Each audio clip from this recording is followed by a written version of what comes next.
Hi guys, welcome to Drew Code Sports Talk. I am your host Andrew Wright. Over here to my right, your left, is my co-host Cody Johnson.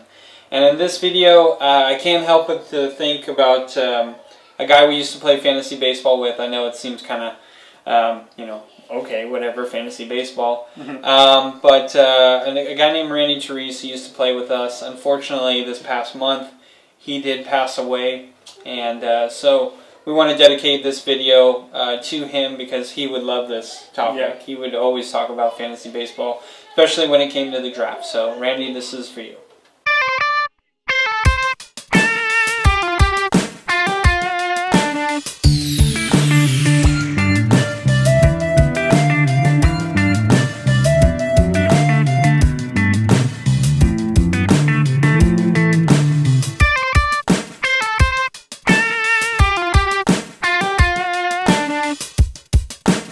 All right, so we're talking about fantasy baseball. It's here. Okay, so this is Wednesday. I told my wife when we woke up, I said, babe, in 24 hours. But I woke up, I rolled to my wife and I said, babe, baseball is in 24 hours. And she was like, oh my God, I'm going to go back to sleep. And I said, no, you don't understand. All right.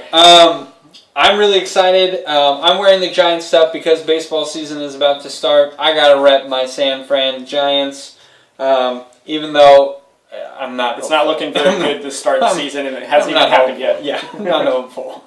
But it'll be fun. I'll still watch anyway. Cody, we're talking about fantasy baseball.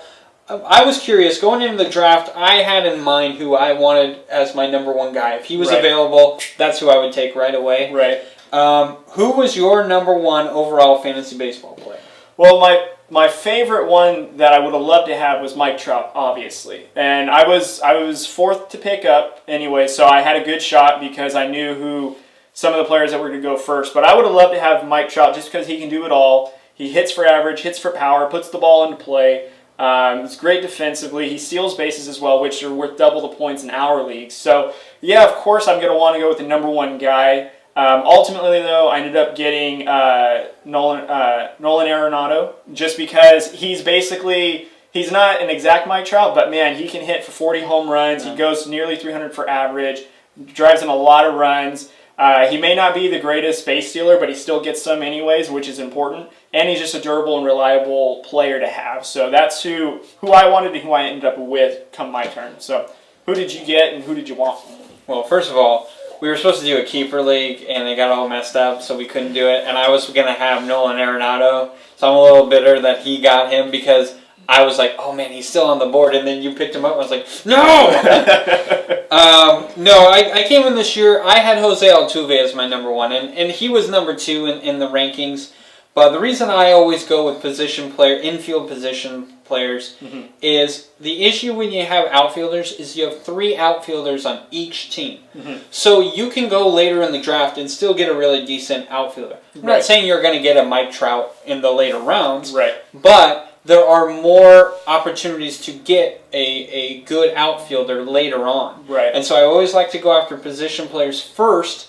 Because, like, this year, shortstop and catcher, I know I told you, it was really thin. Those were premium positions. There were, like, two top players, and then for, miles on end, you didn't have anyone.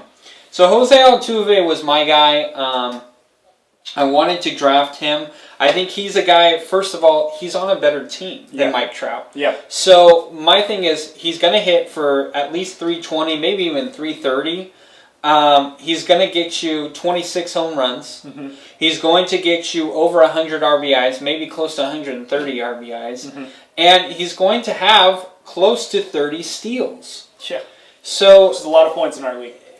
For me, Jose Altuve is a guy who can drive in. He's got better opportunities to drive in runs because he's got Carlos Correa on his team. He's got George Springer. He's got all these guys on their team. And he just has a lot more opportunity. And I feel like this year, and this is kind of a spoiler alert for the season in my opinion, is I really feel like Mike Trout is not going to be as good as he has been in the previous years. I think he's going to be walked a ton. And the reason I say that is they got Shohei Ohtani, and he is a guy that a lot of pitchers I feel like are going to want to see how he handles it. So they're going to pitch to him. So he's going to hit below Mike Trout. Mike Trout is hitting either second, third, maybe fourth sometimes. But here's the thing. Ohtani's going to sit later in the lineup, maybe fifth. And if you're a pitcher, you're going to say, well, I'm going to walk Mike Trout. And I'm going to see how this Ohtani kid handles my fastball. Right. Handles my Uncle Charlie curveball for you non-baseball folk. And so I just feel like he's going to be walked a lot more. And that's going to hurt his opportunities to drive in runs. Is he still going to have 30 home runs? I would bet on it, honestly.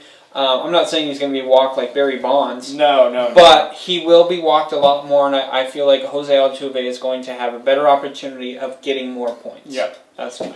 That's a good point. I know it is. Alright guys, thanks for watching this video. Go ahead and like, and don't forget to subscribe to our YouTube channel. Also check out our other content down below. Follow us on social media at Drew Coates Sports Talk. You can follow us on Facebook, Twitter, and Instagram. We will see you guys later.